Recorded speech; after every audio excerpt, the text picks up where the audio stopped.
Bonjour à tous et bienvenue dans cette nouvelle vidéo. Aujourd'hui, je vous retrouve pour vous présenter ma collection de crayons de couleur. C'est une vidéo qui fait suite à celle que j'avais tournée il y a quelques semaines sur ma collection de feutres. Donc j'ai voulu vous montrer un petit peu le matériel que j'utilisais quand je coloriais avec des crayons de couleur.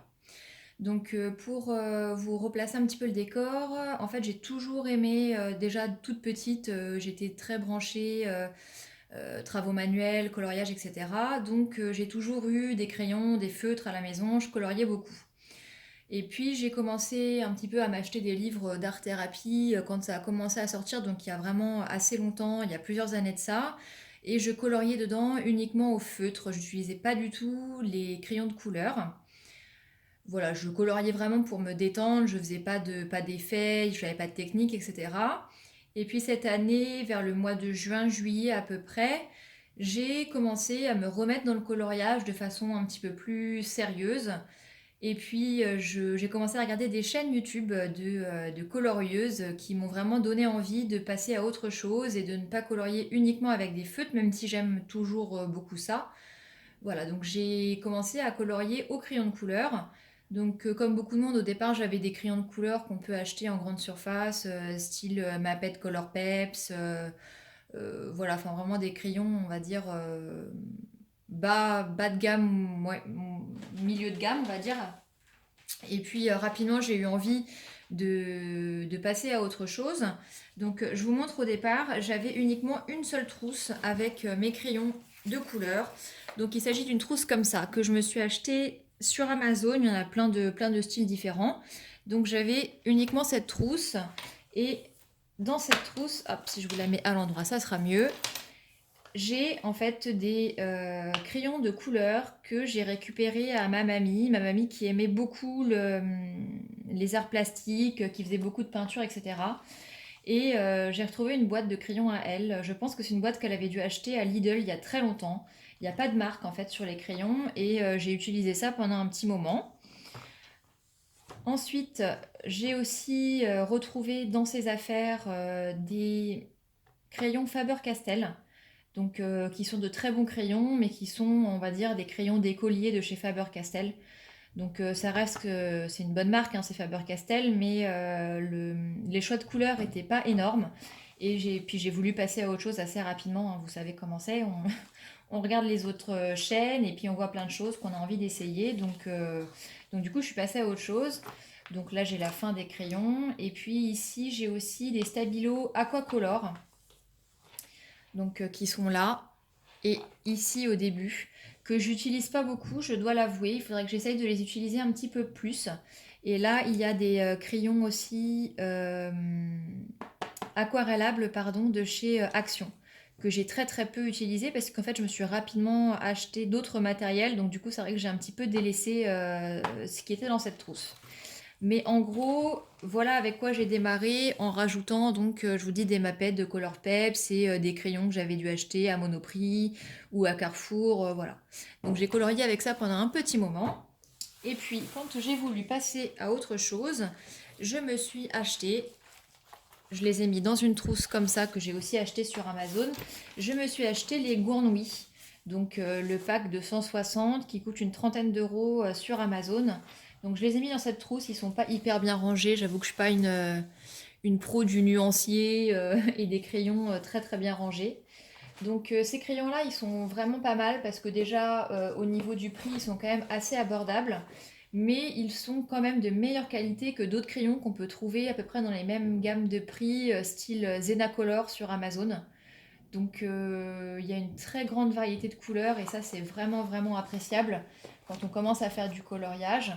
Ils sont pas trop secs, après ça dépend des couleurs, mais moi globalement, franchement je m'en suis servi un petit moment. Vous pouvez voir qu'il y a des crayons qui sont quand même beaucoup plus usés que d'autres. Et voilà, ils me convenaient bien pour ce que j'avais à faire avec. Voilà, je continue de les utiliser encore hein, aujourd'hui. Parfois, je sors cette trousse et puis je fais des coloriages entiers avec. Ou alors, je m'en sers quand j'ai pas assez, enfin quand j'ai pas la nuance qui m'intéresse dans une autre gamme. Du coup, je mélange. Mais c'est vrai qu'en général, j'aime bien faire quand je peux, quand j'ai les couleurs. J'aime bien rester sur la même marque de crayon quand je fais des coloriages. Donc voilà pour les Gwanwi, qui franchement, je pense, quand on débute le coloriage, sont quand même une bonne option. Parce que comme je disais, le rapport qualité-prix est assez bon. Donc voilà pour les Gwanwi. Ensuite, je me suis acheté, c'est le premier gros achat vraiment que j'ai fait de matériel. Je me suis acheté la boîte de 120 polychromos. Donc la boîte a pris un peu de peinture là. Mais donc ça c'est mes petits chéris, je les adore vraiment. C'était, je vous dis, le premier vraiment gros achat que j'ai fait. Alors vous voyez qu'il commence à être pour certains bien utilisé, d'autres beaucoup moins. Mais vraiment j'aime beaucoup beaucoup beaucoup ces crayons de couleur. Donc il y a 3 racks comme ceci. Hop, voilà. Donc vraiment j'aime beaucoup ces crayons de couleur. Je trouve qu'il y a une très jolie gamme, un très joli nuancier. Ils sont pas trop secs, mais pas hyper gras non plus par rapport au Prismacolor, pardon, par exemple. C'est vraiment les crayons, je pense, que j'ai utilisé le plus et que je continue d'utiliser vraiment énormément parce que je les ai bien en main, parce que j'arrive bien à faire mes dégradés avec. Et puis vraiment, je vous dis, la gamme de couleurs est agréable et puis c'est vraiment des crayons qui sont très agréables à prendre en main, je trouve. Voilà, c'est vraiment de la bonne qualité. En même temps, vu le prix qu'on paye, j'ai envie de vous dire, heureusement que c'est de la bonne qualité. Donc ça, c'est vraiment mes petits chouchous. Je pense que si je devais garder qu'une seule boîte de crayons, ça serait vraiment ceux-là parce que je les adore, quoi. Voilà. Donc les polychromos, c'était vraiment mon premier gros achat de crayons de couleur. En même temps, à peu près en même temps que les polychromos, je me suis acheté cette petite boîte. Donc les Albrecht Dürer de Faber-Castell qui sont des crayons aquarellables. Parce que comme vous l'avez vu dans la première boîte que je vous ai montré, j'avais déjà des crayons aquarellables mais qui n'étaient pas de super qualité. Donc j'ai voulu en acheter d'autres. Donc c'est des bons crayons, franchement, ils sont bien. Donc j'ai pris que la petite boîte parce que je n'étais pas sûre d'apprécier plus que ça l'aquarellable. Donc je les ai utilisés un petit peu. Ils peuvent aussi s'utiliser non aquarellés, mais honnêtement je ne le conseille pas parce que les couleurs ressortent moins et puis ils sont pas faits pour ça. Ils s'usent pardon, très vite quand on les utilise, je trouve, à sec. Donc voilà pour cette petite boîte. Ensuite, j'ai voulu tester parce que bah, tout le monde en parlait et que je voulais pas rester à la traîne, les Prismacolor. Donc j'ai acheté cette boîte-là, donc une boîte de 48, je n'ai pas le set complet des 150 Prismacolor. J'ai acheté cette boîte pareil sur Amazon. Donc ça, c'est des crayons dont tout le monde a déjà entendu parler, qui sont pour le coup beaucoup plus gras que les polychromos que je viens de vous montrer. Hop, je vais les sortir pour que vous voyez la gamme de couleurs qu'on peut avoir dans le set de 48. Donc voilà. C'est des crayons qui sont très bien, qui sont de bonne qualité. Je trouve quand même qu'au niveau de la prise en main, ils font quand même moins qualitatif que les polychromos. Ils sont, je trouve, très agréables pour faire des grandes surfaces parce que du fait qu'ils sont vraiment gras, ils font moins de traces que les polychromos. Et puis, c'est vrai que les dégradés sont très agréables à faire avec ces crayons-là. Ils se fondent très bien ensemble, les couleurs se marient très bien. Donc, c'est vraiment agréable à utiliser. Après, c'est vraiment une technique différente, je trouve entre les Prismacolor et les polychromos. Et c'est vrai que moi, pour l'instant, je suis quand même encore plus à l'aise avec mes polychromos, même si je commence un petit peu à apprivoiser ceux-là. C'est vrai que je ne les utilise pas énormément. Après, ça reste vraiment de très bons crayons. Hop. Voilà pour les Prismacolor. Ensuite, je possède la boîte de 36 Derwent Intense. Donc Derwent, c'est une super bonne marque, pour ça il n'y a rien à dire. Donc les Derwent Intense, ce sont des crayons qui sont aussi des crayons aquarellables et qui ont vraiment des couleurs très vives. Quand on les aquarelle, c'est assez incroyable. Donc voilà à quoi ressemble le petit set de 36 crayons. La gamme de couleurs est assez jolie. Voilà. Encore une fois, c'est pas les crayons que j'utilise le plus parce que l'aquarellable, c'est pas ce que je fais le plus souvent. Après, c'est vrai que maintenant, quand j'ai envie de faire de l'aquarellable, je me tourne vraiment beaucoup plus vers cela, plutôt que vers les Albrecht Dürer que je vous ai montré tout à l'heure ou les autres que j'ai de Faber-Castell. Ceux-là vraiment sont d'une intensité incroyable quand on passe l'eau dessus. Après, j'ai un petit problème avec cela, c'est que je trouve qu'au moment de l'aplat de la couleur, en fait, je sais pas si c'est la texture de la texture de la mine, je trouve que c'est pas agréable de faire les aplats de couleur avec avant de les passer à l'aquarelle. Donc voilà. Mais après, ça reste vraiment de très bons crayons qui ne sont vraiment pas donnés non plus, hein, pour le coup, faut le dire. C'est des crayons qui coûtent très cher. C'est pour ça que pour ma part, je n'ai acheté que la boîte de 36 parce que je me voyais pas avoir l'utilité de plus en fait. Donc voilà pour les Derwent Intense. Et puis pour terminer, vous l'avez vu dans une de mes dernières vidéos, je me suis acheté en gros craquage de la fin de l'année 2018 les Luminance de chez Caran d'Ache, donc le set de 76 crayons avec deux blenders.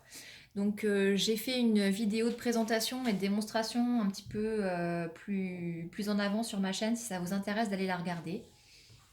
Hop, je vous les remontre juste. C'est vraiment des crayons de très bonne qualité.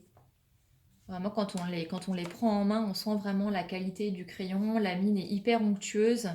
Les couleurs sont très vives. La chose seulement que je peux reprocher à ce set de crayons, c'est qu'il n'y a quasiment pas de rose, comme je l'avais dit dans ma précédente vidéo. C'est, je trouve, vraiment ce qui manque. Après, il y a de très belles couleurs pour faire la peau. Il y a beaucoup de couleurs un petit peu voilà, dans les tons terre, ocre, etc. Donc, quand on aime bien colorier des paysages, c'est vraiment pratique. Vraiment, c'est le must des crayons. Après, il coûte vraiment très très cher, donc c'est un vrai craquage de ma part. Mais voilà, il me faisait envie, donc je me les suis achetés. Donc voilà ce que je possède, c'est tous les crayons que je possède. Après, au niveau du petit matériel, quand je colorie avec les crayons, donc il y a les blenders que vous avez vus dans la boîte Caran d'Ache. Et je possède aussi des blenders de chez Derwent, donc que j'avais eu dans un petit lot où il y avait donc ça, une gomme et puis un taille-crayon, je crois. Et il y avait aussi un burnisher en fait pour polir un petit peu les couleurs sur vos coloriages. Donc je les utilise, mais pas énormément. C'est vrai que, je sais pas, parfois j'ai l'impression que ça ternit un petit peu les couleurs. Donc quand vraiment j'ai du mal à fondre mes couleurs, je les utilise, mais voilà, c'est pas quelque chose que j'ai besoin d'avoir tout le temps sur moi quand je fais mes coloriages. Ensuite, j'ai aussi de l'essence sans odeur. Donc que j'ai acheté parce que voilà, tout le monde disait que c'était hyper bien pour blender les couleurs ensemble. Donc comme vous voyez, je l'ai acheté cet été, je l'ai très peu utilisé parce que j'ai beaucoup de mal à doser la quantité d'essence qu'il me faut. J'ai l'impression que ça fait des taches. Enfin, c'est pas un produit que je maîtrise encore beaucoup. Et je préfère encore blender à sec avec les blenders que je viens de vous montrer plutôt qu'avec ça. Donc ça vraiment, je ne l'utilise quasiment plus.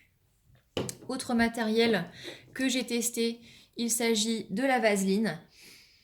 Alors, ça fait très bien son travail, je trouve, mais moi, c'est vraiment au niveau de la praticité. Je n'aime pas ça. J'apprécie pas en fait. Je trouve que ça prend du temps de poser d'abord la vaseline, d'ensuite mettre la couleur. Donc, c'est pareil, vous voyez, je l'ai acheté cet été, je l'ai assez peu utilisé. Voilà, je le garde parce que je me dis que ça peut toujours servir, mais pour le coup, je l'utilise pas énormément. Et la dernière chose que je voulais vous montrer, c'est au niveau des tailles crayons. Donc j'en possède plusieurs. Donc le premier que j'ai eu, c'était celui-ci. C'est vraiment le premier que j'ai acheté, c'est le Faber-Castell. Donc il y a un bon taille crayon. Et il y a donc ici le trou Color Grip spécialement fait pour les crayons Faber-Castell. Et ici des trous universels, donc de deux tailles pour les autres crayons. Le problème, c'est que tous les crayons ne rentrent pas dedans. Je m'en suis rendu compte quand j'ai acheté les Luminance, qui sont un petit peu plus gros que les polychromos. En fait, ils ne rentrent pas dedans. Donc, je me suis acheté celui-ci. Donc le DAL 133 que tout le monde connaît, qui est vraiment un très bon taille-crayon et qui coûte quand même dans les 15 euros. Et l'avantage qu'il a, c'est que vraiment, il n'use pas les crayons. Et quand on a des crayons qui coûtent 150 euros la boîte, on est quand même content de ne pas les user. Il fait vraiment de tout petits... Ah, il est bien rempli. De tout petits copeaux, comme ça, je ne sais pas si vous voyez bien. Donc ça permet de ne pas user les crayons et en même temps il les taille vraiment très bien. On peut régler ici si on veut plus pointu ou moins pointu et franchement j'en suis très contente. Il coûte assez cher mais je ne regrette pas du tout mon achat. Et puis cet été je m'étais acheté ce taille-crayon qui est un taille-crayon électrique qui vient donc de chez Lidl. Je l'ai beaucoup utilisé quand je me servais de mes Gouanoui. Mais ce que je lui reproche principalement, c'est pour le coup, à l'inverse du DAL 133, de beaucoup user les crayons. Il fait vraiment de très gros copeaux. Donc ça va pour des crayons qui coûtent pas trop cher comme les Gouanoui, mais clairement je ne vais pas utiliser mes polychromos ou mes Prismacolor là-dedans parce que je trouve que ça gâche vraiment beaucoup de crayons. Après je suis quand même très contente de l'avoir. Il est bien pratique quand on a mal à la main pour tailler ses crayons. Franchement il est pas mal. Donc voilà à peu près tout ce que j'avais à vous montrer en matière de crayons de couleur. J'espère que cette vidéo vous a plu. N'hésitez pas à me laisser des commentaires pour me dire ce que vous utilisez comme crayon de couleur. Moi je suis toujours avide de découvrir de nouveaux matériels. Même si c'est vrai que je possède déjà pas mal de choses, mais contrairement, enfin, par rapport à d'autres filles sur YouTube, je suis encore une petite joueuse. Donc n'hésitez pas à me dire ce que vous utilisez comme matériel, s'il y a des choses que vous me conseillez, d'autres que vous me déconseillez. Et puis n'hésitez pas à liker ma vidéo, à me mettre un petit commentaire, à vous abonner à ma chaîne si vous voulez voir les autres vidéos. Et puis moi je vous dis à très bientôt et puis prenez soin de vous. Ciao ciao!